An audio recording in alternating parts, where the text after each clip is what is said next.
interesting opinion on Cpt.Falcon versus Cloud. He thinks Cpt.Falcons just suck at punishing Cloud. That's his main point, and he thinks that if Cpt.Falcons actually punish Cloud right, that Cloud is actually really screwed in offstage at disadvantage. Yeah, then but Cloud is really strong character in terms of his advantage state and his neutral tools. Yeah. So that's probably the main reason why Cpt.Falcons don't even get to punish him.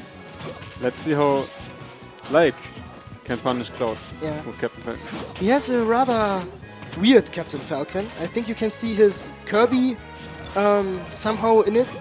Just the way he likes to see, like these jumps and the way he punishes.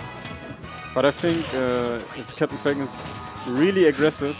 Yeah, that's and true. it can be kind of random at times, like not in a bad sense, but yeah, sometimes he does like running up smash or yeah, something. he just goes for options that nobody goes for. Yeah. And this can be a good thing, but it can also mess you up badly. Yeah, especially if you rely on it. Yeah. Like Eddie F smashes, for example. Even though they work, when Eddie does them, they fall into the role of being random.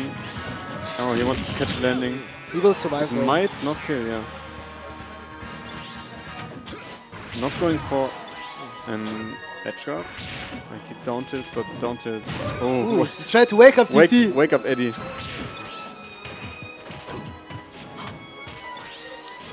Really neutral base game. Back throw, nice. And now he has to get to back air. Yeah, but it's really dangerous because Cloud can also choose to recover high with limit clim hazard, and Cpt.Falcon might already die because he had 140 with rage. Yeah, you have to respect Cloud. If your characters can actually go out and challenge him, but Cpt.Falcon, I can see that he struggles in a few.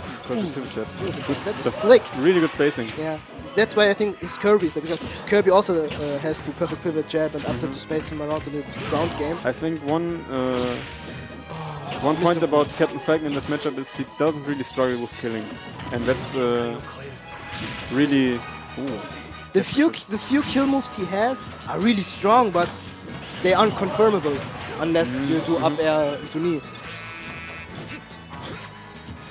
But we know Cpt.Falcon's combo game really devastating, and if you can get a right punish on Tomenimo's Cloud right here.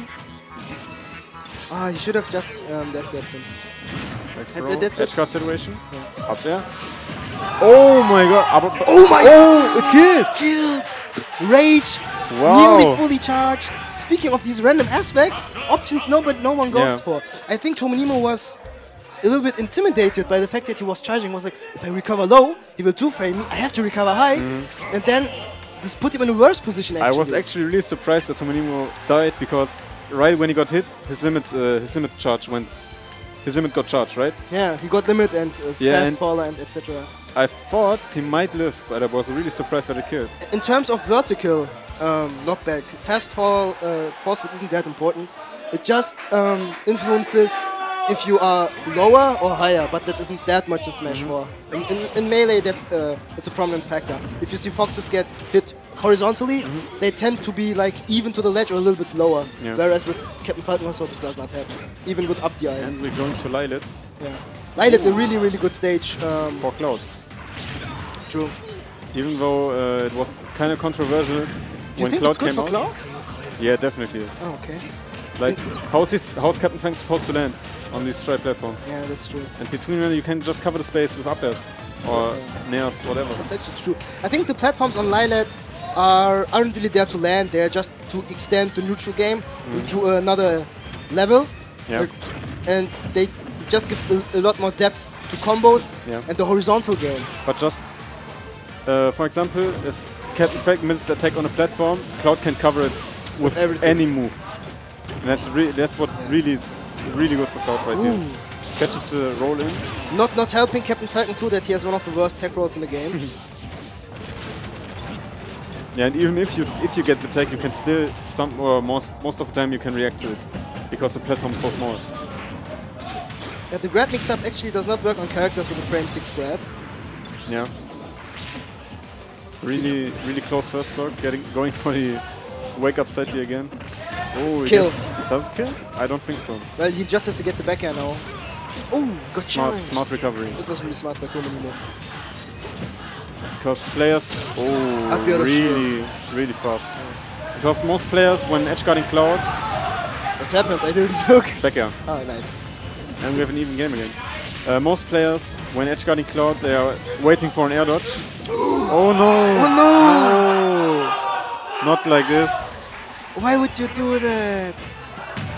Not like this. And this messes up the bracket even more. Yeah, that's true. We have upsets with Quick being second seed, with me being first, if that's... Yeah, that's an upset, I guess. And now, Tomenimo, if, of course, like wins every other game. Yeah. But the bracket already looking shaky right now. That's true. Wow, I didn't expect it to go out like that. Yeah, me neither. Oh, I thought you had to carry his leg sweep. No. Excuse me. Next up we have Schligger versus Sonnex. Ooh, again another Sonic. Another slow game. boring matchup. Another slow game. Yeah, Schligger already told me he will go for a timeout if he has to. Do what you gotta do. And people in the crowd and the streamer being, hooray! Another slow game. Let's see if it has to come to a timeout. Well, just in general, I think the matchup is really difficult for Sonic. Because down tilt stuffs every approach, everything. Down tilt is probably the easy win neutral move in this matchup. And you also can't approach from the air because you forward can air, up forward air. nair, whatever. Up tilt, also really good anti-air. Yeah, also combos to up smash if you get the right hitbox. The up tilt, one of the